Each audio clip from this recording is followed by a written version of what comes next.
W.F. House presents an unabridged recording of Meet Me in Ivy Falls by Amy True, narrated by Wyeth Watts and Catherine Lyndhurst. Chapter 1. Torran. Being front and center gives me hives. I needed a win. Wait, let me rephrase. I needed a big freaking win. It's all I could think about as I stood in the kitchen of my latest project, the historical renovation of a 1904 craftsman bungalow that needed all the TLC it could get.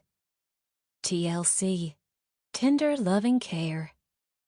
That's all many of the old houses in Ivy Falls needed. But my business partner, Manny, swore the phrase meant tired, laughable, and should be condemned when it came to the properties we bought. Not this property, though. This one was special. This one was going to change everything, and after the long months of grief I'd been wading through, I needed this to go right. Most days, it was just me and Manny moving through the house along with a few contract workers who helped with plumbing, electrical, and drywall. Today, the kitchen was filled with cables and wires that resembled a tangle of black snakes. Those wires powering interrogation bright lights and film cameras that sat in various corners of the newly renovated kitchen. "Torran, we're almost ready for you," Lauren Gilroy, the producer for Hearth and Home Network, said to me before turning to the director of photography and discussing where they wanted me to stand for the one-on-one interview.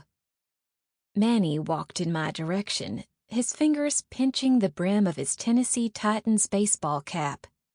Like he was navigating around quicksand, he carefully moved his hulking body, taking care not to jostle any of the equipment that looked like it had cost a year's worth of work to replace. "Remember to say the countertops are quartz, not marble. People always get that mixed up." He scrubbed at the black whiskers on his chin. "Also, the wall color is called Forest Flow and plays nicely off the custom cabinets." I know I'm not as smooth as some supermodel strutting the catwalk, but I can give a simple description of the kitchen. If you happen to remember, the quartz was my choice. So was the paint color. I jokingly poked a finger into his thick shoulder.